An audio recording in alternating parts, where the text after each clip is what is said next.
नमस्ते दोस्तों, मैं एक शराबी हूँ। मेरा नाम लक्ष्मण है। हाय हाय लक्ष्मण भाई। लक्ष्मण भाई। Hi. Thank you. Thank you दोस्तों। ईश्वर की बड़ी असीम कृपा है। आप लोगों का सहयोग होने के कारण ही मैं आज अभी तक शराब नहीं पिया। और दोस्तों, बहुत अच्छा महसूस भी कर रहा हूँ। दोस्तों, अल्कोहलिक अनोनिमस में जब लाया गया था, 15-17 साल का शराबी जीवन लेके आया था, लेकिन बड़े दुविधा अवस्था में था। दुविधा अवस्था इसलिए बोलूंगा दोस्तों, क्योंकि खुद को शराबी मानूं या नहीं मानूं, ये कश्मकश में था।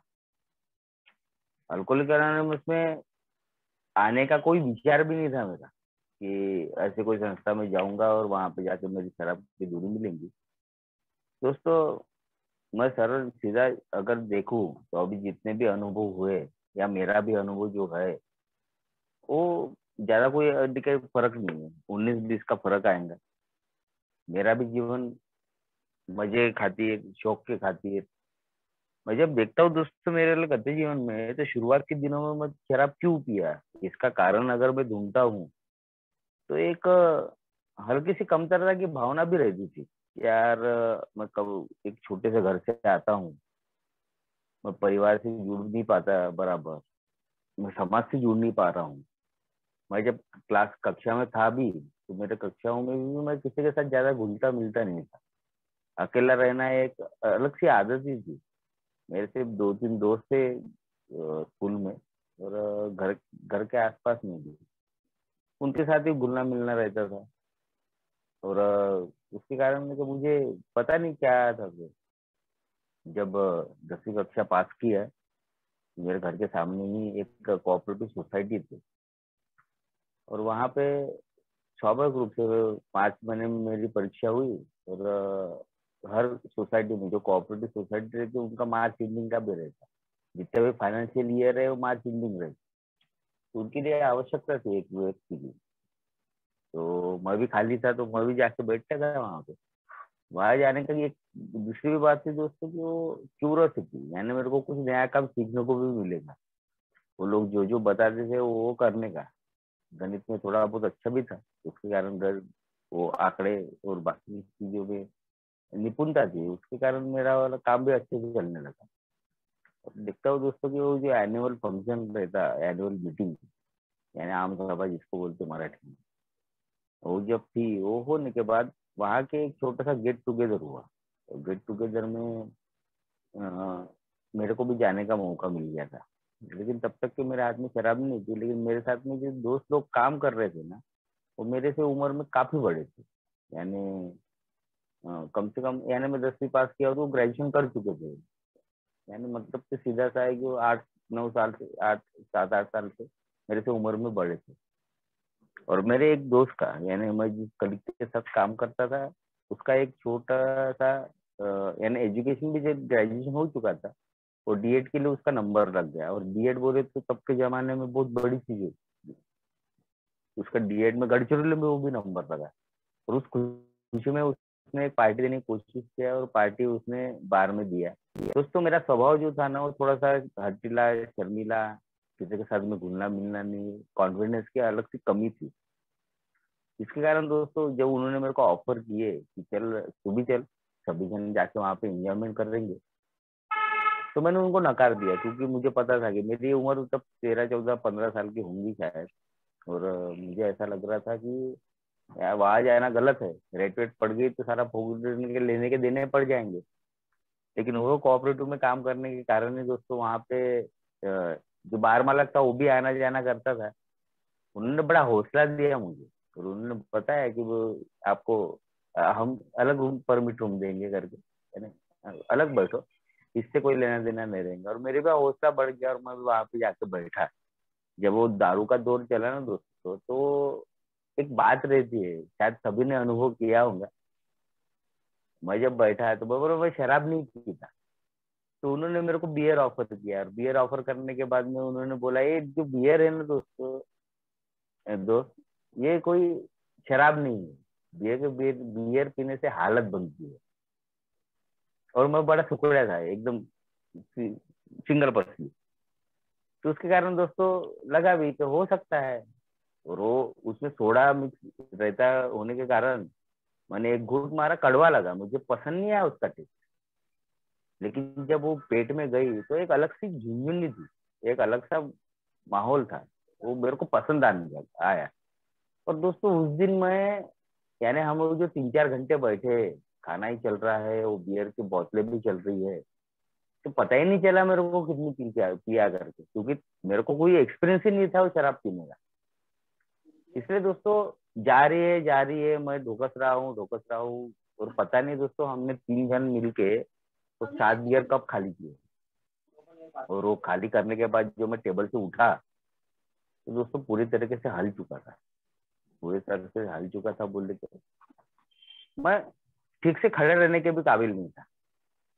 और मुझे याद है कि उस वक्त अगर मैं घर जाता हूँ तो घर वाले बहुत धोएंगे, उस डर के वजह से मेरे पास में जो सोसाइटी की चाबी रहती थी, उस चाबी के रहने के कारण मैंने वो सोसाइटी खोली और वहां जाके सो गया। उसके कारण दोस्तों हुआ है कि उन्होंने उठाया तो मेरे साथ में 2 अनुभव थे दोस्तों। पहला अनुभव था कि शराब पीने के बाद में एक अलग सा कॉन्फिडेंस था। मैं उनके साथ में ऐसा लग रहा था कि अचानक बड़ा हो गया, यानी एकदम ने क्या, एक अलग ने क्या दुनिया में चला गया हूँ। और साथ ही साथ मेरे साथ में एक दूसरा अनुभव भी था। अतिरिक्त मात्रा में शराब पीने के कारण जो मेरी हालत खराब हो गई थी, जो ढंग से मैं खड़ा भी नहीं रह पा रहा था, ये ऐसा हुआ कि तब मेरे पास में 2 अनुभव थे दोस्तों। मैंने बोला यार शराब बहुत अच्छी चीज है उस दिन, कभी कभार पीना चाहिए, लेकिन उतनी ही पीनी चाहिए जितनी शरीर को सूट होती है।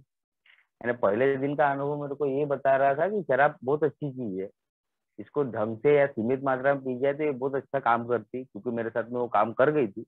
लेकिन अतिरिक्त मात्रा में अगर शराब पीते हैं तो उसका जो असर है वो बहुत भयानक होता है, जो मैंने अनुभव किया।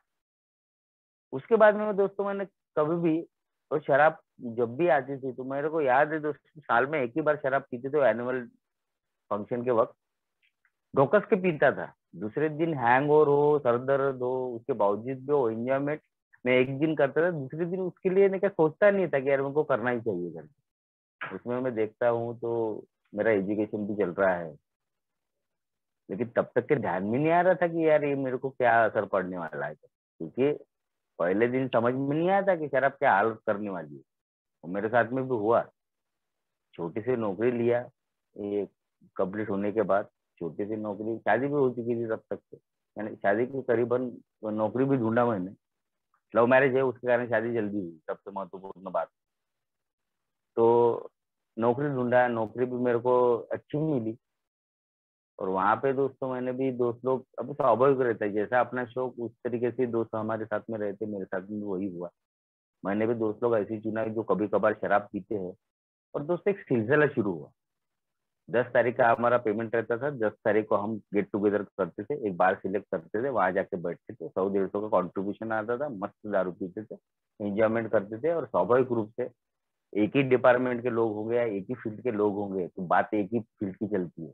यानी हम भी कभी हमारी भी फेलोशिप में कभी हम कभी किसी भी जगह पे गए तो हम अल्कोहलिज्म की बात करेंगे या उसके रिकवरी की बात करेंगे। वैसा ही था दोस्तों कि हमारे को जो प्रॉब्लम आते थे ऑफिस में, वो सारे वहां पे दिनचर्या पॉजिटिव आया कि हमारे कार्य काम जो है ना बड़े आसानी से होने लगे। और एक शराब के ऊपर दर बदर विश्वास भी बढ़ते गया, क्योंकि मैं 16 दिसंबर 2008 को उस संस्था में लगा, यानी वो कंपनी में। और दोस्तों अगले ही साल में यानी 2009 में मेरे को अप्रैल महीने तक अच्छा खासा प्रमोशन मिला, मेरी इंक्रीमेंट बढ़ा, मेरा पेमेंट भी बढ़ा। 28 लड़के मेरे हाथ के नीचे काम करने आए। और दोस्तों एक अलग सा माहौल हो गया था, यार शराब ने मेरे को क्या करके देते, यानी बहुत अच्छी चीज है। क्योंकि दोस्तों मैंने वो जो पहला अनुभव बताया ना कि शराब उतनी ही पीनी चाहिए जितनी शरीर को सूट होती है, तो मैं शराब उतनी ही पीता था। यानी एक मिनट पीने के बाद मुझे वो गिलास उल्टा करना जम जाता था। मेरे को कितने कितने भी फोर्स कर दिया तो मैं उसको दोबारा उसको पीने की कोशिश नहीं करता था। उसका कारण था दोस्तों ये एक्सपीरियंस जो मैंने पहले दिन किया था। उस कारण दोस्तों वो सिलसिला बहुत दिन तक चला कि महीने में एक बार शराब पीना, लेकिन आदत पड़ चुकी थी दोस्तों तब तक के। वो दोस्तों के साथ गेट टुगेदर करना, वो सारी चीजें, एंजॉयमेंट, ये वो। तो दोस्तों हमने उसका का जो सिलसिला है, हर इतवार को छुट्टी रहती थी तो हर इतवार को लाना शुरू कर दिया। फिर बाद में मटन के साथ में अच्छा खाना, यानी मटन खाना हो तो नहीं, शराब पीना चाहिए तो खाना अच्छा होता है। ये कहीं ना कहीं मन में सोच, उसके कारण दोस्तों बुधवार के दिन कब शुरू हुई पता ही नहीं चला। मेरा ये दावा था, मैं बोलता भी था कि यार गुरुवार और शनिवार को कभी शराब नहीं पीऊंगा या नॉनवेज नहीं खाऊंगा। लेकिन दोस्तों कुछ साल या कुछ दिनों के बाद ऐसा भी दौर है मेरी जिंदगी में कि मैं गुरुवार और शनिवार को शराब तो छोड़ो, मैं नॉनवेज खाना भी शुरू कर दिया। और ये जो सफर है दोस्तों, ये छोटा मोटा सफर नहीं था, इसको 12 साल लगे। दोस्तों निरंतर शराब पीना ही मेरी आदत बन गई। और रोज रात को 8:30 बज गए तो मेरे को बोलना नहीं पड़ता था, मेरी गाड़ी आप अपने आप वहां से निकलती थी ऑफिस में से, एक वाइन शॉप में रुक जाती थी, कभी कभार दोस्तों के साथ कभी कभार पीता था। पैसे कम रहे तो सिर्फ एक निपला और घर जाके पी ले। और घर में भी कभी लाता था तो बीवी ने कभी वो टोका नहीं मुझे कि भाई तुम शराब मत लाते जाओ करके। मैंने भी कभी बोला कि मेरे को ये बना के दे, तो बड़े प्यार से बना के भी देती। तो मेरे को शराब क्या पूछने क्या तकलीफ होंगी, मेरे को तकलीफ कुछ भी नहीं थी। लेकिन दोस्तों यहाँ पे बोला जाता है, यानी बड़े बुजुर्ग बोलते भी है, भला ये में बोलते पता नहीं, कि आज तू शराब को पी रहा है, कल चल के तेरे को शराब पीने वाली है। और वो हादसा मेरे साथ में भी हुआ। लंबे अरसे के बाद दोस्तों मेरी अचानक तबीयत खराब। मेरे को दीवारों का सहारा लेके चलना पड़ रहा था, मेरे को ढंग से खड़ा नहीं हो पा रहा था। और मुझे एकदम से चक्कर आने समझ लगता था। मैं हॉस्पिटलाइज होना पड़ा। और जब हॉस्पिटलाइज हुआ दोस्तों, तो मैं, एक मेरे फैमिली डॉक्टर ही है, उनका ही नर्सिंग होम है, तो मेरे पिताजी वहां पे लेके गए क्योंकि ढंग से चलना नहीं हो रहा पा रहा था। मेरे पिताजी मेरे को वहां पे लेके के जाने के कारण मैं वहां पे, जब मेरे को देखा गया, उन्होंने जब वो टेस्ट किया, उन्होंने मेरे को तुरंत ब्लड टेस्ट करने के लिए बोला गया। तो मुझे याद है मैं 8:30 बजे गया था उनके यहाँ। वहां से निकलते वक्त 9:30 बजे तक मैं पैथोलॉजी पहुंचा। और पैथोलॉजी में जब वो ब्लड निकाला उसने, उसका कलर ही चेंज था। तो उन्होंने जब निकाला तो उसको भी कुछ ना कुछ लगा होगा, वो पैथोलॉजी वाले को। और उसने वो निकालने के बाद जब टेस्ट किया, तो मुझे याद है कि मैं घर पहुंचने के बाद 11:30-12 बजे मेरे पिताजी आए और मेरे को लेके गए हॉस्पिटल। और तुरंत एडमिट करवाया गया। तब तक कि मुझे पता नहीं था मेरे साथ में हो क्या रहा है। जब वो एडमिट किया गया और जब 2 बैग ब्लड जब चढ़ रहे थे, यानी एक एक बूंद जब जा रहा था, जब मेरे को खून की आवश्यकता थी, तो मेरा फैमिली डॉक्टर आके मेरे बाजू में बैठ के मेरे को ये समझाने की कोशिश कर रहा था कि ये जो सारी चीजें हो गई है, ये सारी चीजें सिर्फ शराब के कारण हो गई। और मैं थोड़ा सा विचार में पड़ गया, थोड़ा सोच में पड़ गया कि अभी ये ऐसा कैसा। यार मैं ढोकस ढोकस के शराब नहीं पीता हूँ, मैं सुबह से शाम तक शराब नहीं पीता हूँ, मेरा लिमिटेड पैकर हूँ। ये सारी चीज होने के बावजूद ही मेरे साथ में ये ऐसा क्यों। लेकिन उसने मेरे को जिस तरीके से समझाया, उस तरीके से मैं समझ गया था कि आज के बाद में मेरे को कभी भी शराब को हाथ नहीं लगाना है। मैं इस जिंदगी में कभी भी शराब नहीं पी। थोड़ा पढ़ा लिखा होने के कारण दोस्तों थोड़ा सा वो समझ भी गया उस दिन। और उस दिन से लेके दोस्तों कम से कम 7 महीने तक मेरी ट्रीटमेंट चली। मेरा HB 3.4 आ चुका था, यानी मौत के बिल्कुल कगार पे था। वो ईश्वर की असीम कृपा है कि मैं बचा हूँ। लेकिन तब तक कि मेरे को ये ध्यान में नहीं आ रहा था कि साला ये सारी चीजें क्यों हो रही, कैसी हो रही। शराब पीना है नहीं पीना मेरे हाथ में, लेकिन वो जाने के बाद वो क्या भूचाल मचाएंगी शायद ये मेरे हाथ में नहीं है। उस दिन मैंने महसूस किया होगा। मैंने उस दिन ठहरा लिया था कि जिंदगी में कभी शराब नहीं पीऊंगा। ट्रीटमेंट चल रही थी। लिप्टोफॉल के एक दिन के हिसाब से मेरे को इंजेक्शन लग रहे, गोलियां का एक पैकेज दिया गया। उसने एक शेड्यूल बना के दिया था कि इसको सवेरे में क्या खाना है, शाम को क्या खाना है, फल फ्रूट कब खाना है। उसकी एक आदत बना दिया गया। वो मेरा परिवार फॉलो कर रहा था। परिवार वो सारी चीजें कर रहा था जो मेरे को बचाने के लिए जितनी भी भरसक कोशिश है। और वैसा ही हुआ, 7 महीने तक अलग सा ट्रीटमेंट चला। और तब तक के मेरे को शराब का ख्याल नहीं आया था कि शराब पीना चाहिए, ये है वो है। जब तबीयत सुधर गई, सारी चीजें बराबर हो गई, बिल्कुल सब लेवल में हो गया, तब दोस्तों कहीं ना कहीं एक सुप्त विचार मन में आया कि यार अपन पहले समान शराब पियेंगे। और जब पहले समान शराब पियेंगे जब सोचा, और जब दोबारा मेरे हाथ में शराब आई तो दोस्तों मेरे को शराब चढ़ती ही नहीं थी। यानी मैं जो एक दिन पे सेटिस्फाइड हो जाता था वो होना ही बंद हो गया। चढ़ती नहीं थी, मुझे लगता ही नहीं था कि मैंने शराब पिया करके। और उसका कारण बना दिया था मैंने अपने आप से कि मैंने बोला जो 2 ब्लैक ब्लड चढ़ा ना मुझे, शायद अल्कोहल की मात्रा मेरे शरीर से कम हो गई होगी, इसको बढ़ाने के लिए शायद मेरे को ज्यादा शराब पीने की जरूरत महसूस हो रही। मैं तब तक के नहीं समझ रहा था दोस्तों। मैं अपने आप में नहीं क्या, कुछ विचार, कुछ अध्ययन, कुछ अपने ही हिसाब से मैं सारी चीजें करता हूँ। और वैसा ही हुआ कि मेरे हाथ में, मैं बार बार शराब पीने जाता था, और शराब पीने के बाद लगने को भी होना ना मैंने शराब पिया करके, और किक लगने को होना है, इसलिए मैं ज्यादा शराब पीने लगा। और ज्यादा शराब पीने में सारा मेरे साथ में एक दूसरी ने क्या अवस्था तैयार हो गई। वो थी दोस्तों जो ए में आने के बाद पता चला मेरे को ब्लैकआउट स्टेज। यानी शराब इतनी हो जाती थी, मेरे को वोमिट नहीं होती थी तब तक, वो दौर निकल निकल चुका था। इतनी शराब हो जाती थी कि मैं वहां से घर तक कैसे आया, बहुत सारे अनगिनत सवाल रहते थे सुबह उठते बराबर। मैं गाड़ी चलाते हुए लाया कि किसने मेरे को छोड़ दिया, मैं खुद वहां पे पैसे दिया कि नहीं दिया बिल, खाना खाया कि नहीं खाया। और कभी कभार तो ऐसा भी हो जाता था यार, रात को कोई तमाशा तो नहीं हुआ ना, क्योंकि सवेरे थोड़ा सा अलग सा वातावरण दिखा मुझे, तो ऐसा लगता था कि बहुत ही बड़ा तमाशा, कुछ तो नहीं, कुछ तो हुआ तो नहीं। और ये सारी चीजों के मेरे पास में जवाब भी नहीं रहते थे। ये साला कुछ क्या हुआ, कुछ समझ में नहीं आ रहा। और दोस्तों ब्लैक होल स्टिक में पता नहीं क्या होता था, तो मुझे याद है मेरा एक दोस्त बता रहा था एक बार। मैं मेरे वो बम्बे बार से निकला, और वहां से निकलते निकलते दोस्तों मैं जब एक चौक में आया तो मेरी गाड़ी हिल गई, और उसने मेरे को देख लिया। अरे यार इसकी गाड़ी चलाना नहीं जम रहा है इसको, या पीछे है करके। उसने वहां पे गाड़ी अपनी पार्क किया और मेरे गाड़ी से मेरे को घर छोड़ दिया, और मेरे भाई को बोला कि फिर वापस छोड़ दे। यानी उस दिन अगर वो मिला नहीं रहता तो शायद उस दिन एक्सीडेंट के कारण कुछ भी हो सकता था, लेकिन वो ईश्वर की कृपा थी कि उसने मेरे को देख लिया, तो उसने मेरे को घर छोड़ दिया। तब तक के भी समझ में नहीं आ रहा था भाई कि नहीं कहीं शराब मेरे को बढ़ते बढ़ती जा रही है। लेकिन एक वाकया हुआ मेरे साथ में जिसको बोलते हैं हम टर्निंग पॉइंट। एक बार का वाकया है कि मेरे साले के यहाँ एक शादी थी उधर के साइड में, और उसने मेरे को इनविटेशन दिया था कि बोले आप भी आओ करके। मैंने बोला यार वहाँ पे शराब मिलेंगी क्या, तो हाँ मिल जाएंगे, बोले सारी चीजें बराबर है। एक वर्धा जिला है हमारे इधर नागपुर के बिल्कुल बाजू में, वहाँ पे शराब बंदी है। लेकिन मुझे पता है क्योंकि एक शराबी होने के कारण जहाँ पे शराब बंदी रहती है वहाँ पे शराब ज्यादा परोसी जाती है। और वैसा ही हुआ, ब्लैक में वहाँ पे मिलती थी पता था। तो मैं और बोला ये तो वहाँ पे नहीं क्या अपनी इंतजाम करके दे रहा है, तो अपन रिस्क क्यों पालने का, जेब में शराब लेके जाने के लिए। पहले चेक वेक हो गई तो फालतू की आफत। तो मैं कोई यहाँ से बफर लेके नहीं गया था, शराब लेके नहीं गया था। और वहां जाने के बाद जब वहां पे देखा तो उसने शराब पी के नक्की कर दिया था, यानी मेरे को शराब नहीं दिया।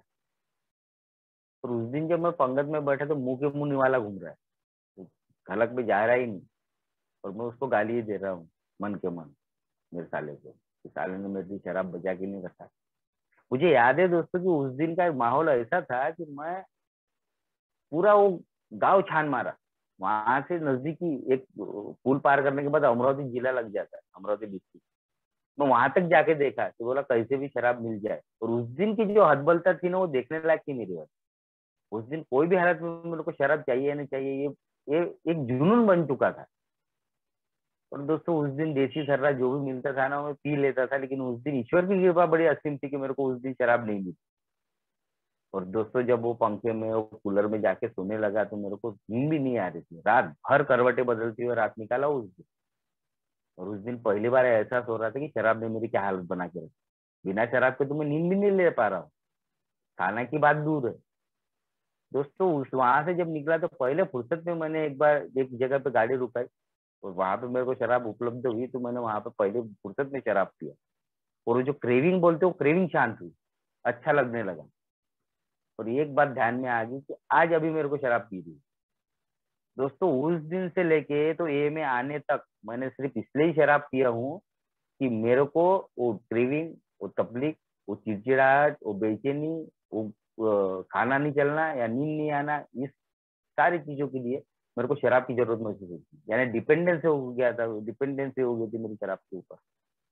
और इससे मैं बाहर निकलना चाहता था दोस्त, क्योंकि मैं शराब इसलिए नहीं पिया था कि मेरी जिंदगी की बर्बादी हो। और अभी दिख रहा था कि मेरी शराब की यानी शराब मेरी वाली जिंदगी बर्बाद कर रही है। इसके लिए मैंने भरसक कोशिश भी किया हूँ, ऐसा नहीं कि कोशिश कुछ भी किया। मैंने धीरे धीरे बंद करने की कोशिश की, क्योंकि मुझे तब तक ये पता नहीं था एक घाव दो दुबले, ये क्या, ये मैं आने के बाद पता चला। तब मेरे दोस्त भी बोलते थे, अबे एकदम से बंद करेगा ना तो तकलीफ में आएगा, तो धीरे धीरे बंद कर, ऐसा कर वैसा कर। मैं बातचीत करता था लोगों से, मेरे मित्रों से, यार ये क्या हो रहा है करके मेरे साथ। वो अपने अपने तरीके से बताते थे, मैंने वो सारे तरीके अपना के देखे। मैंने आधी आधी नींब पी के देखा हूँ, यानी आधी आज पीऊंगा, आधी बचा के रखूंगा। और उस चक्कर में देखता हूँ दोस्तों, वो जो मेरे साथ मैंने की तबीयत खराब थी ना, उसमें मैं आर्थिक तंगी में आ चुका था, क्योंकि प्राइवेट नौकरी थी, तो काम धंधा बंद हो चुका था। थोड़े बहुत जो आते थे वो पैसे निकल, जो भी थे उसमें निकल जाते थे। उस कारण आर्थिक तंगी में था, इसलिए बड़ा दुविधाजनक स्थिति में था। और उसमें देखता हूँ दोस्तों कि मैं ऐसी एक जगह पे काम करने गया, रात का शराबी होने के कारण पीछे था, और वो एक एक ए मेंबर का घर था। वहां पे मैंने रात को 10:30 बजे काम किया, और उसको बोला, यार बोला तेरे को जो पेमेंट है मैं कल सवेरे करूंगा। उसके घर में जब दोपहर में गया, उसने बड़े प्यार से मेरे को बैठा ला, और बात निकली उसकी शराबी की। तेरे को तो पता है यार, बोले कि मैं कितना शराब पीता हूँ। मैंने बोला हाँ पता है मुझे। कितने बार तुम्हारे साथ झगड़े भी हुए बोले, और हुए भी थे।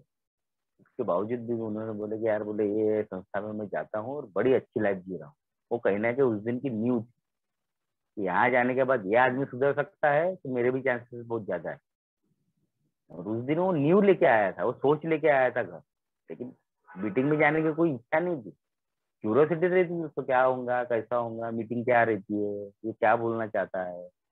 तो बहुत सारे अनगिनत सवाल रहते हैं, और जब तक कि मीटिंग के अंदर कोई जाता नहीं, तब तक के वो सवालों के जवाब भी नहीं मिलने वाले। वही मेरे साथ में भी हुआ। बाद में फिर दोस्तों ऐसा हुआ कि मैंने वो नजरअंदाज कर दिया, कि वो बोला जाएंगे लेकिन आज नहीं, कभी तो भी। क्योंकि शराब से ऐसा नहीं है कि दूरी भी प्राप्त करना चाह रहा था, साथ ही साथ मैं ये सोच रहा था कि यार पहले समान मैं शराब क्यों नहीं पी पा रहा, और मेरी इच्छा थी कि मैं पहले जैसा पीता था ना वैसा ही पीने को होना। और उस चक्कर में दोस्तों मैं बार बार कोशिश कर रहा हूँ, और उसमें देखता हूँ दोस्तों कि 2 दिन बाद और एक बार ये मैसेज हिट हुआ। मेरा एक पुराना मित्र, उसके बड़े भाई, जो मेरे साथ में भी एक जमाने में सोसाइटी में काम करते थे, उनके आज जब गया, और वहां पे मेरी जो 1.5 घंटे बैठा मैं गया था मेरे काम से। एक कुआं साफ करना था और मुझे लेबर चाहिए थे, और मुझे पता था इनके पास में लेबर मिल सकता। और उनके आज जब गया मैं मेरा काम लेके, तो मेरा तो काम हुआ नहीं, लेकिन दोस्तों मेरा व्यक्तिगत काम हो गया। वो था दोस्तों कि उनके साथ बैठा, वही 2 दिन पहले की एक वाकया मैंने उनको बताया, कि मैं बोला मंगेश के आगे बहू के आ गया था, ऐसी बात हुई, मैं भी छोड़ना चाहता हूँ बोला। उन्होंने मेरे को सारी चीजें समझाई, और एक 10 रुपए का पॉम्पलेट जो आता है मद्यपान और अल्कोहलिज्म, अल्कोहलिक अनोनिमस, और साथ ही साथ एक प्रेमबल जो हम पॉम्पलेट बांटते हैं, जिसमें प्रस्तावना के साथ में 20 प्रश्नों के साथ में मीटिंग के एड्रेसेस जहाँ पे दिखे रहे थे, और रिकवरी प्रोग्राम का। और मेरे को 2 पॉम्पलेट दिए गए, और मेरे को घर आ गया उसको लेके, और बड़े इत्मीनान से पढ़ा। तो ये पता चला कि अल्कोहलिक अनोनिमस किस प्रकार काम करते, और मैं किस प्रकार से इनके शराबखोरी का शिकार हूँ कर। उसमें से जो 20 सवाल थे, यकीन मानो दोस्तों, जब 20 सवाल पढ़े तो मैं शायद दुनिया को झुठला सकता था कि ये 20 सवाल मेरे को लागू नहीं होते। लेकिन दोस्तों एक बात थी, एक व्यक्तिगत रूप से झुठलाना इतना आसान नहीं था। अंतरात्मा आवाज देती है कि साले ये सारी चीजें तेरे को लागू होती है। तो समय भी नष्ट कर रहा है, तो हौसला बढ़ाने के लिए भी पी रहा है, पीने के बाद हौसला भी कम हो रहा है, और जो क्या बोला जाता है कि पुलिस या जेल का शिकार, मैं भी एक बार हो चुका हूँ। दोस्तों मेरे को ऐसा लगा कि यार मीटिंग मेरे लिए काम करेगी, लेकिन दोस्तों एक बेवड़ा इतना आसानी से मानने वाला नहीं मेरे जैसा। क्योंकि मेरे मन में तब तक यही चल रहा था कि यार बोलो मैं गिरा पड़ा नहीं, एक्सीडेंट नहीं हुआ, ड्रंकन ड्राइव में चपड़ा नहीं, सवेरे से ढोकर ढोकर से पी रहा नहीं, बीवी छोड़ के नहीं गई, काम धंधा भी ठीक ठाक है, परिवार भी मेरे साथ में है। तो बोला कुछ दिनों की शराब की दूरी मिल सकती है मुझे, पी सकता हूँ और कुछ दिन में, ऐसे कहीं ना कहीं विचार थे। लेकिन दोस्तों प्रोकॉस्टनेस का एक वेगळा अलग सा स्वभाव, चाल ढकलपना जिसको बोलते हैं, कि आज नहीं कल। उस दिन वैसा ही हुआ कि उस दिन मेरे को बोला गया कि आज किसी का बर्थडे है, तो आप आओ वहां पे मीटिंग में। लेकिन मैंने सोच लिया था कि यार बोला आज नहीं जाते, कल जाएंगे। वो जब मेरे को लेने आया ना, तो उसको मैंने बड़ा तरीके से समझाया कि बोला ऐसा है वैसा है, मेरी खुद की गाड़ी आ रही है, मेरे को उधर से उधर काम है तो मैं खुद आऊंगा, ये करूंगा वो करूंगा। तो वो भी समझ गया कि बोले यार ये आदमी शायद समझने वाला है नहीं। वो भी एक जबारे का बेवड़ा था, वो निकल गया। और वहां निकलने के बाद शायद उन्होंने सोचा होगा कि यार इनके बर्थडे बॉय के हाथ से फोन करवाते, शायद कुछ बात बन जाए। और वैसा ही हुआ। यहाँ यहाँ हूँ, रुको बोले मैं आपको लेने आता हूँ बोले। और पता नहीं दोस्तों, ईश्वर की कृपा थी कि मेरे जहन में वो बात आना, जिसको साला मैं जानता नहीं पहचानते, जानने वाले को ठीक है, लेकिन जिसको मैं जानता नहीं पहचानता नहीं है, वो आदमी मेरे को खुद बोल रहा है कि लेने के लिए आ रहा हूँ करके। बोला उसको तकलीफ देने के बजाय अपनी चले जाओ। और पेट में थोड़ी सी शराब होने के कारण अलग सा कॉन्फिडेंस भी रहता। तो मैंने मेरे भाई से एड्रेस लिया वो जगह का, और मैं चला गया वहां पे। और वहां जाने के बाद दोस्तों मेरे को और एक दोस्त मिला, जो इसकी शराबीपन मैंने बड़े करीब से देखा था। और उसको देखते बराबर मेरे मन से मुंह से आवाज ही निकली, अबे साले तू अभी भी जिंदा है क्या? तो वो क्या बोलता है, हाँ वो बोले मैं जिंदा हूँ, 4 साल से मीटिंग कर रहा हूँ और बड़ी अच्छी लाइफ जी रहा हूँ। वो आशा थी जो कि साला ये सुधर सकता है तो मेरी जान से सही कर, क्योंकि कानून सबूत मांगता है बोलते, वैसे बेवड़े का भी रहता है, बेवड़े को भी सबूत होना है, वो आसानी से मानने वाला चीज नहीं है। और जब मैंने बर्थडे बॉय की शेयरिंग सुना, तो दोस्तों उसके अनुभव और मेरे अनुभव में कोई ज्यादा फर्क नहीं था। सिर्फ इतना था कि मेरे को अल्कोहलिक एनोनिमस का मैसेज मिला है इसलिए मैंने क्या उस तक पहुंचा हूँ। उसको नहीं मिला था इसलिए उसकी हद अलग सी पार हो गई थी। और जो हद पार करने के बाद जो अधोगति वो शेयर कर रहा था, तो कहीं ना कहीं मन में विचार आया कि लक्ष्मण अगर तू नहीं रुका तो ये सारी चीजें तेरे साथ में होने वाली है। ये कहीं ना कहीं बात आना और मेरा रुक जाना, ये मेरे लिए बहुत बड़ा मिराकल था दोस्तों। लेकिन उसके बावजूद भी मैं रुक नहीं पा रहा हूँ। उसका कारण था वो क्रेविंग। मेरे हाथ थर थर कांपते थे, जान घबराती, बेचैन महसूस करता था, पसीना छूटता था, किसी में मन नहीं लगता था, और उसके सारी चीजों के लिए मेरे को शराब पीनी पड़ती थी।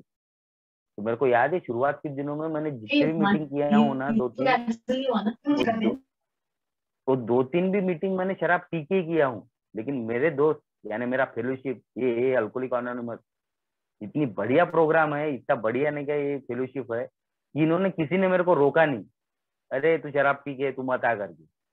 सभी ने मेरा स्वागत ही किया। और उसका ही नतीजा था दोस्तों कि ये प्यार और बढ़ने लगा। ऐसा लगने लगा कि यार इसमें कुछ तो भी बात है, कुछ तो भी चीज है यार, जिसको कोई स्वार्थ नहीं है।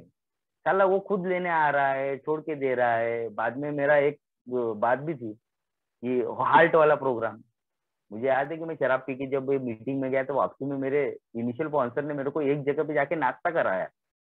नाश्ता लिया तो उसने ज्यादा कम खाते हुए मेरे को ज्यादा खिलाया गया। वापस जब आया ना तो मैं सोच के आया था कि यार बोला अभी मैं आधी नींद जो बची ना वो पीऊंगा। लेकिन पेट भरा रहने के कारण, जो हाल का हमारे सामने जो फार्मूला रखा जाता है हंगरनेस, पेट भरा रहने का जो कारण दोस्तों, उस दिन में वो शराब नहीं पी पाया। यानी एक व्यक्ति जो किसी ने के दूर दूर तक साला ने के उसका ने के कोई लेना देना नहीं है, वो आदमी मेरे लिए इतना सारा करने की कोशिश कर रहा है। और क्यों कर रहा है तो मेरे मन में भी आता था, साले इनका भी कहीं ना कहीं स्वार्थ होगा। मैं तो फोकट में करता कौन इतना सारा, क्योंकि नया नया था तब तक के पता नहीं था ये अल्कोहलिक एनोनिमस किस तरीके से है करके। दोस्तों दिन ब दिन मेरे दिन बढ़ते गए। और एक दिन ऐसा भी आया कि मैंने उस दिन बोल दिया था कि यार बोला ये मीटिंग बहुत अच्छी है, तुम्हारा कार्यक्रम बहुत अच्छा है, लेकिन बोला मेरे लायक नहीं है, क्योंकि बोला मैं शराब से दूर नहीं रह पा रहा हूँ। और बोला कल से मीटिंग में आने वाला हूँ नहीं, बोला मैं। तो फेलोशिप में वो ओपन माइंड होने के कारण ही दोस्तों बहुत जनों ने मेरे को समझाया। समझाया बोले तो ऐसा नहीं समझाया कि भैया ने कहा तू ऐसा होगा वैसा होगा, उन्होंने आप अपने अनुभव शेयर किए। उसमें से एक अनुभव था, अरे बोले तेरा को रुकना नहीं जम रहा तो कोई बात नहीं, तू दवाखाने में चले जा, बोले उनको वो प्रॉब्लम बता, शायद वहां पे जो गोलियां इंजेक्शन देंगे उससे तेरे को आराम तो मिलेगा कम से कम। विड्रॉल पीरियड बड़े खतरनाक थे। इसके कारण दोस्तों उसने किया बताया हुआ मार्ग जब मेरे को मैंने अपनाया, तब जाके दोस्तों वहां पे जाने के बाद मैं मेरे डॉक्टर साहब से जो मेरे को नजदीक से जानते थे, उनके आ गया और उनको मैंने बताया कि ऐसा ऐसा प्रॉब्लम है। उन्होंने मेरे को कुछ इंजेक्शन कुछ गोलियां लिख के दी। और दोस्तों घर आया, 3 दिन तक मैं रात को सो नहीं पाया था। करवटें नमस्कार। बदलती हुई रात निकाला, लेकिन क्रेविंग थोड़ी सी हल्की सी कम हो गई। पेट कड़क हो गया था, बहुत सारी चीजें थी, लेकिन मेरे को बताया गया था कि यार बोले 72 घंटे चलेगा, बोले ज्यादा दूर नहीं चलेगा।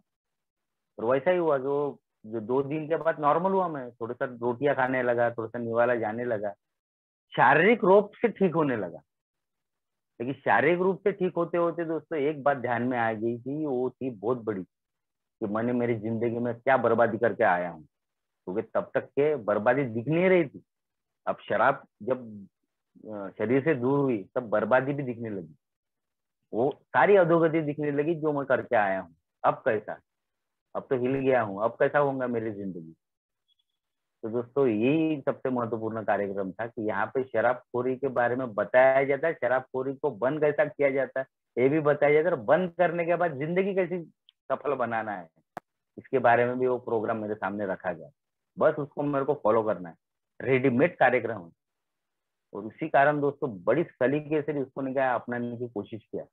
बड़ी असीम ईश्वर की कृपा है दोस्तों कि मेरे को सर्विस ओरिएंटेड बनाया गया। यानी मैं जब लाया गया था ना, तो मेरे को याद है मैंने 24वें दिन में मैंने एक मीटिंग कंडक्ट कर दिया था। थोड़ा कॉन्फिडेंस अलग सा था मेरे पास में, एक्स्ट्रा कॉन्फिडेंस जिसको बोलेंगे, और कॉन्फिडेंस बोल सकती है। और मेरे इनिशियल पर्सन ने देखने के बाद दोस्तों उसने मेरे को झाड़ दिया पकड़ के। और मेरे मन में साला अलग सा एक निगेटिव ख्याल आया, बे यार बोला इतना अच्छा काम कर रहा हूँ, मीटिंग कंडक्ट कर रहा हूँ, ये कर रहा हूँ, वो कर रहा हूँ, यानी सेवाएं दे रहा हूँ, और ये आदमी साला ने का मेरे को उससे रोक रहा है। लेकिन तब तक पता नहीं था कि ये क्यों रोक रहा है करके। क्योंकि वो जानता था कि साला मैं वो गुलाबी बादल जिसको बोलते उसमें ना बह जाऊं, उसका ना मेरे को रोक रहा है। ये कोई रोकने वाला नहीं, बोले जिंदगी भर करना है, बोले हर जिंदगी भर तेरे को मैसेज देना है, जिंदगी भर एक प्रोग्राम लेना है, लेकिन आज क्यों, आज तू पहले तो ले ले फिर बाद में लोगों को देना। बात तो पटी में मुझे। उस दिन से सिलसिला शुरू हुआ, लेकिन मेरे को सर्विस से वंचित नहीं कराया गया। चाय बनाना, चाय में इन्वॉल्वमेंट रहना, ब्लैक बोर्ड पोंछना। बाद में एक दिन ऐसा भी आया कि एक बार वो 7 महीने का सोबर होने के बाद में एक एनिवर्सरी थी, और उसमें जब क्लोज मीटिंग हुई तो उसकी मीटिंग कौन कंडक्ट करेगा। तो मेरा भी आवाज दिया गया कि बोले आज लक्ष्मण को तो बोल दो मीटिंग कंडक्ट करनी। और मैं भी बहुत चक्कर है भाव, बोला मैंने कभी किया नहीं है उसे, और पहली बार सभी चीजें होती बोले। और उस दिन बहुत अच्छी भी हुई वो एनिवर्सरी, क्योंकि मेरे को गाइडेंस मिलता था, मार्गदर्शन मिलता था सीनियर की तरफ। तो ये जो कॉन्फिडेंस है दोस्तों ये अलग सा था। उस दिन तो मेरे मुंह से तो आवाज भी नहीं थी, क्योंकि इतने सारे लोग, माइक पे बोलना ये कोई आसान चीज नहीं थी। हाँ, पेट में शराब रहती तो कर सकता था, लेकिन इस बार शराब नहीं थी, लेकिन वो कर पाया क्योंकि आप लोगों का सहारा था, सपोर्ट था। और उसका एक फिर बाद में मेरा वो सिलसिला शुरू हुआ, साल भर हो गया, 2 साल हो गया, मेरे को एक कन्वेंशन में भी उन्होंने पार्टिसिपेट करने को बोला, वो भी किया। 2 कन्वेंशन मेरे हाथ यानी पार्टिसिपेशन में हुए। और बिजी होने के कारण, यानी पूरे तरीके से ए में इन्वॉल्व होने के कारण दोस्तों शराबखोरी को ज्यादा मैं तबलीग नहीं, यानी वो मेरे को शराब मेरी जिंदगी में आई नहीं। लेकिन दोस्तों एक बात मैं हर हमेशा बोलता हूँ कि अगर मैं खुद को एक सवाल पूछूं, क्या मैं मेरे बर्बादी के लिए शराब पिया क्या, तो सर दोस्तों उसका जवाब सीधा सा आता है कि नहीं, मैं मेरी बर्बादी के लिए कभी भी शराब नहीं पिया। वैसा ही दोस्तों कुछ सालों के बाद, कुछ दिनों के बाद में अगर मैं शराब को दूरी भी प्राप्त कर लूँ, ये में कंटिन्यू चलते रहूँ, तो मन में सुप्त ख्याल और दूसरा आता है, क्या सिर्फ शराब बंद करने से, रोज की मीटिंग करने से क्या मैं शराब से दूर, यानी मेरी जिंदगी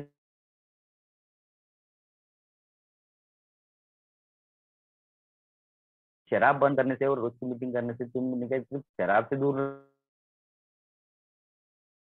क्योंकि दोस्तों तब तक ये बात समझ में आती है कि मेरे कैरेक्टर डिफेक्ट मेरे को कभी भी शराब की तरफ ले जा सकते हैं। तो मेरे सामने लिटरेचर रिकवरी प्रोग्राम बड़े सटीकता से रखा गया। मैं आखिरी के दौर में चल रहे हैं दोस्तों, साथ में प्रोग्राम को बड़े सलीके से देखता हूँ, और मेरा व्यक्तिगत मानना है, और ये पूरा व्यक्तिगत मानना है दोस्तों, ये का कोई थॉट नहीं है मैं जो बोल रहा हूँ। लेकिन मेरा व्यक्तिगत मानना है कि हर एक की व्यक्ति शायद रिकवरी अलग अलग रहती है, क्योंकि उसका रहन सहन, उसके संस्कार, उसके घर में लेकर रहने वाले व्यक्ति, बाद में सारी चीजें अलग अलग रहेंगी।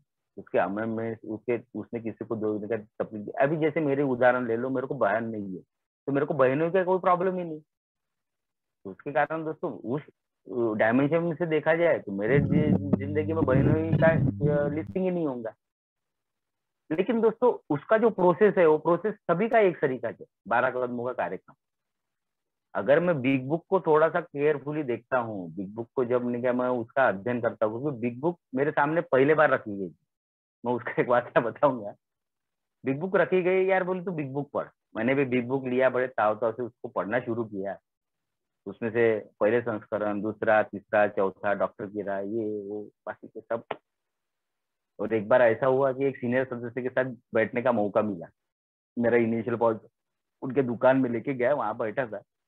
उन्होंने एक सवाल पूछ ही लिए, बोले तू बिग बुक पढ़ता है क्या? मैंने बोला यार वो, बोला मैं वैसे भी बिग बुक पढ़ता हूँ, आप लोग इसको ग्रंथ ग्रंथ बोलते, बोला मेरे को बिग बुक का कौड़ी का नहीं समझा, बोला ऐसा लग रहा, बोला कि ये बिग बुक में पढ़ा क्या है।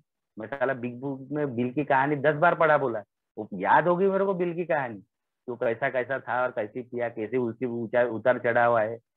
तब तक बिल पता नहीं होने के कारण मैं बोला साला बिल बिल की कहानी पढ़ने के कारण, पढ़ने के बाद में कौड़ी का समझ में नहीं आ रहा, बोला।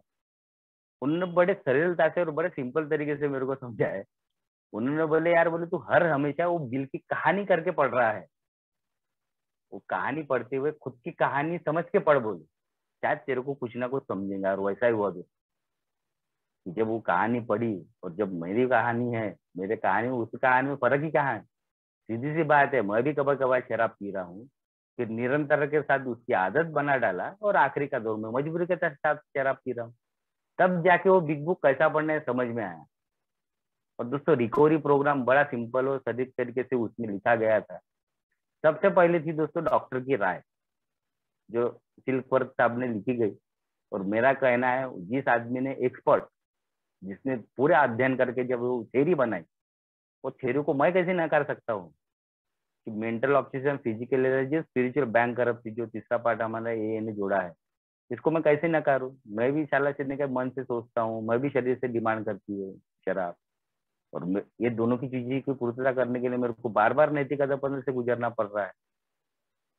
बाद में आया दोस्तों कि ये जो बिल की कहानी, मैं चैप्टर वाइज देखता हूँ ना, तो ध्यान में आता है कि मेरा प्रोसेस क्या रहना है।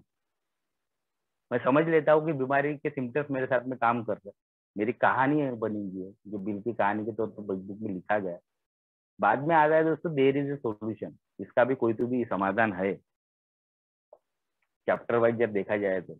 और मैं जब देखता हूँ तो उसका समाधान है, how hot one day at A time, ये मत करो वो मत करो। बाद में बहुत सारे स्लोगन, ये सारी चीजें है कि जो शराब से मेरे को दूर रख सकती है।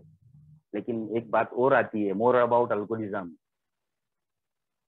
यानी शराबी शराबीपन के बारे में कुछ और जानकारी। जब मैं देखता हूँ तो बाद में ध्यान में आता है कि कैरेक्टर डिफेक्ट किस प्रकार से काम करते हैं। मैं शराब से दूर रहने के बावजूद भी अगर मेरे कैरेक्टर उस तरीके से रहे, तो मैं सुख या मन शांति जिसको बोलते हैं, जो प्रार्थना में सेरेनिटी जिसकी बात की जाती है, वो मेरे में आने वाली है नहीं। फिर बाद में आता है दोस्तों कि हम अज्ञेयवादी, सबसे चौथा डला है, यानी ईश्वर को पहले नहीं दिया। पहले तुम समझ लो कि भैया अल्कोहलिज्म क्या है, और उससे बाहर निकलना है, आध्यात्मिक प्रोग्राम जाना है, तो तुम्हारे को कहीं ना कहीं ईश्वर की तरफ जाना पड़ेगा। क्योंकि मेरा ओल्ड टाइमर हर हमेशा बोलता है कि बिना ईश्वर से अध्यात्म पूरा नहीं होता। हाँ इतना है कि सर जो ईश्वर है वो अपने समझ का है, आप जिसको मानते हो उसको मैं आगे में बढ़ाते रहो, वो आपको मदद करेगा। खुद की मदद खुद करो, ईश्वर आपको उसमें भी सहायता करते चलेंगे। जब मैं आगे में बढ़ता हूँ, बाद में आता है दोस्तों हाउ इट वर्क, ये कैसे काम करते हैं, 12 कदमों का पूरा कार्यक्रम। तो उसमें से भी वो जो इनटू एक्शन वाला जो विषय है, कार्यान्वित होना, ये कहीं ना कहीं मेरे को 8वें 9वें 10वें पे काम करने को बोलता है, यानी अमेंड करो बाकी की चीजें। और बाद में आता है दोस्तों 12वां, कि दूसरे के साथ कार्य करो, वर्किंग विद अदर। बाद में दोस्तों टू वाइफ बोलो, या फिर आफ्टर फैमिली आफ्टर वर्क, ये फिर मेरे वाले गेन है, यानी मैं लेता हूँ। क्योंकि ये सारी चीजें करने के बाद जो खुशियां मिलती है, वो खुशियां मैं लेता हूँ। और ये खुशियां आज मैं ले रहा हूँ दोस्तों। ऐसा नहीं है कि मेरी जिंदगी में अभी कोई भूचाल नहीं आते हैं, समस्या नहीं है, ऐसा नहीं है, समस्या भी है। लेकिन समस्या से लड़ने की ताकत आज मेरे पास नहीं है। आज मेरे को असुरक्षितता की भावना का निर्माण नहीं है। और इसका एकमात्र कारण दोस्तों ये पूरा कार्यक्रम जिस तरीके से बनाया गया है क्या है, मैं कभी कभार सोचता हूँ कि साला ईश्वर ने कैसा निर्मित किया। क्योंकि ये गलती करो सीखो वाला कार्यक्रम था। मैं एक बताना भूल गया कि मेरे को जब एक बार मेरे ग्रुप ने बोला कि बोले आप इस बार इतिहास पाठ करो बोले, और जब इतिहास पाठ करने की बारी आई तो ये ज्ञान वाली बात होगी, क्योंकि इतिहास में आप ये नहीं कह सकते कि भैया ऐसा है तो होगा वैसा होगा। 1935 से लेके तो अभी तक का जो भी घटित हुआ, 1 मार्च 1941 का वो सैटरडे इवनिंग पोस्ट का रिजल्ट, 10 अप्रैल 1939 में वो बिग बुक बनना, वो सारी चीजें याद करना पड़ेगा ना, याद करने के लिए पढ़ना पड़ेगा। और जब ये पढ़ने के लिए जब मैं बैठा, लोगों से चर्चा करने के लिए बैठा, तब जाके ध्यान में आया कि ये होल कैसा है, कितना बड़ा विश्व है, और विश्व के साथ मैं एक नहीं कहता उसका एक संपूर्ण का हिस्सा हूँ। ये जब ध्यान में आया दोस्तों तो ग्रेटिट्यूड और बढ़ने लगा। और ग्रेटिट्यूड का ही नतीजा है दोस्तों की बड़ी सुकून भरी लाइफ जी रहा हूँ। पैसा बहुत बड़ी चीज नहीं, लेकिन पैसे से सर्वाइव किया जाता है, इसलिए पैसों का भी महत्व मेरी जिंदगी में है, मेरे काम धंधे का भी महत्व मेरी जिंदगी में, साथ ही साथ दोस्तों ये का भी महत्व मेरी जिंदगी में है। और उसका नतीजा है कि बड़ी सुकून भरी लाइफ जी रहा हूँ दोस्तों। आप सभी ने उसमें बहुत डायरेक्ट इनडायरेक्टली बहुत सहायता की है, क्योंकि जब लॉकडाउन हुआ तो लॉकडाउन में ऑनलाइन मीटिंग ही थी सहारा, क्योंकि काम धंधे ठप पड़े थे, विचार आ रहा था कि अभी आगे में कैसा, तो उससे भी बहुत सारा मौके मिले, स्टेप पे वर्क करने का मौका मिला, बिग बुक पढ़ने का मौका मिला, बिग बुक स्टडी करने का मौका मिला। और वो जो मौके थे दोस्तों उसने और जिंदगी निखर गई। और आज ये निखरी हुई जिंदगी में महसूस कर रहा हूँ दोस्तों, उसमें सभी लोगों का बहुत ज्यादा सहायता है। और एक बात जब पढ़ते पढ़ते आ गई थी, जो मैं हर हमेशा बोलता हूँ कि prior contempt prior to investigation, वो जो एक शब्द है आध्यात्मिक अनुभव का, जो सिद्धांत है जांच पड़ताल से पहले उसकी विरोधी करना, वो मैंने बंद कर दिया हूँ। आज तो उसकी जांच पड़ताल करता हूँ, तो सारी चीजें देखता हूँ कि ये सही है या गलत है, बाद में फिर ठहराता हूँ, लेकिन उसको पहले ओपन माइंड से देख लेता हूँ, सुन लेता हूँ। और उसका ही नतीजा है कि मेरी जिंदगी में बड़ा सुधार है दोस्तों। आज ये पायोनियर स्नेहांचल और एक और तीसरा नाम मेरे ध्यान में नहीं आ रहा, इन्होंने मेरे को यहाँ पे मेरे अनुभव कथन करने का मौका दिया, और आपने बड़े शांति से सुना, इसलिए मैं सभी का आभारी हूँ। और मैं चाहता हूँ कि मेरी जिंदगी में ऐसी ही आपका स्ट्रेंथ, आपकी ताकत मिलती रहे, ताकि मैं भी इस ताकत पा सकूँ, क्योंकि मैंने जैसे शुरुआत में बताया, समस्या जाने वाली है ही नहीं दोस्तों। समस्या कभी कभार स्वरूप बदल बदल के भी आती है, कभी कभार ऐसा भी होता है कि एक आधी गड़े मुर्दे उखड़ने समान, यानी मैंने इतिहास में कोई कांड किया होगा, हो सकता है अचानक मेरे सामने आए। उसके लिए जो ताकत लगती है, जो स्ट्रेंथ लगती है, वो दोस्तों मेरे को मीटिंग से मिलते रहती है, लिटरेचर से मिलते रहती है, आप लोगों से मिलते रहती है। तो मैं चाहूंगा कि सारी चीजें बरकरार रहे मेरी जिंदगी में, इसलिए बड़ा एंजॉयफुल लाइफ जी रहा हूँ। धन्यवाद दोस्तों, मेरे को मौका देने के कारण।